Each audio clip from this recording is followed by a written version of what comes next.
All right, we're going to work on some of these arithmetic and geometric sequences and series. The first ones being arithmetic sequences in sigma notation. So if you look at this formula right here, that lets you know that it's going to be arithmetic. So we're going to use the summation formula. S sub n is equal to n over 2 times a1 plus an. And we can get all this information from the sigma notation itself. You can figure out a1 by plugging in the bottom number, which is 2. So 6 times 2 minus 5 is 12, minus 5 is 7. So we'd say S sub something is equal to something over 2 times 7 plus, and we can find out the last term, your a sub n, by plugging in the top number into k. So that would be 6 times 8 minus 5. And then we calculate that, and 6 times 8 is 48, minus 5 is 43. So 43 is your last number. Now, the difficulty that a lot of people have is finding what n is, and n is all the numbers from 2 to 8. That is how many numbers there are. So we have 2, 3, 4, 5, 6, 7, 8. Or we could say 8 minus 2, and then that'll get me 6. But we have to add 1 to that to include 2 in there, so we have a total of 7 terms. So we say 7 is our n. There are 7 terms in this sequence, the first term being 7, the 7th term being 43, and all we have to do is calculate now. 7 plus 43 is 50. 3.5 times 50 would get us our answer, and that's 150 plus 25 is 175, is the number of terms that you have in your sequence. That is how the same thing that you do for number 20. You just have to plug in 5, plug in 29, and subtract 29 minus 5 plus 1, and that'll get you your n. You plug it into the formula, and you calculate from there. Now, number 23 is a little bit more complicated because it doesn't give you all the information you need. First of all, this is a geometric series. So if I'm going to do a geometric series, I need to use the geometric formula, and that formula is S sub n is equal to a1 times, in parentheses, 1 minus r to the nth power, all over 1 minus r. This is the formula that we'll need, so we need a1, r, and n to calculate this, and we of course have a1, and we of course have r, but the problem is we don't have n. We know what the nth term is, but we don't know what n is.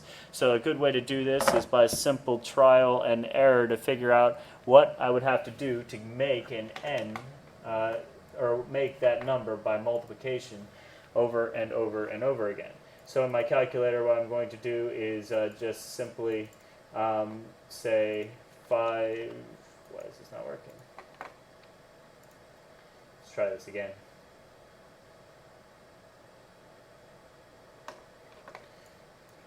Alright, so we are going to start at 2, because that is our a1, and we're going to multiply it by our common ratio, 4.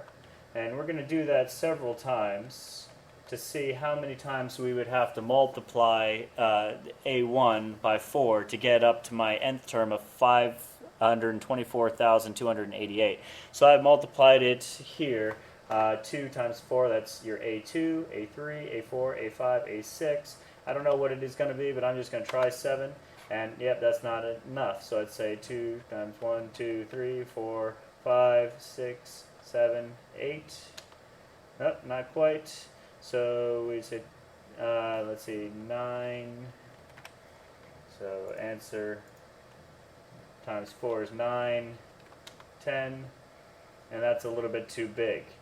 So I think it's going to end up being 9 terms. So if we say 2 times 4, that's your second term, 2, 3, 4, 5, 6, 7, 8, 9. Sorry. I guess it is 10 terms. 2, 3, 4, 5, 6, 7, 8, 9, 10. Then that is going to be the 10th term of the sequence. So now that we know that n is actually 10. So we'd say a sub 1 is 2 times 1 minus r, which is your common ratio, 4, to the nth power, which is 10, all over 1 minus r, which again is 4. Now most of this we could calculate pretty simply, but this 4 to the 10th is going to be a bear of a calculation, so we just say 2 times 1 minus, and 4 to the 10th is a really huge number, all over top of negative 3. Once you calculate that number out, it's a pretty simple mathematical problem from there. You just solve the parentheses, multiply by 2, and divide by negative 3, and that should get you your final answer of 699,050. Now the other problems that number 24 is exactly the same. Number 25 is actually very, very similar to that. The only difference with number 25 is that it actually gives you what an is. So n is 8, so you just plug all this information into the formula, negative 3 times 1 minus r, which again is 4 in this case, to the nth power, which is 8, all over top of 1 minus r, which again is 4.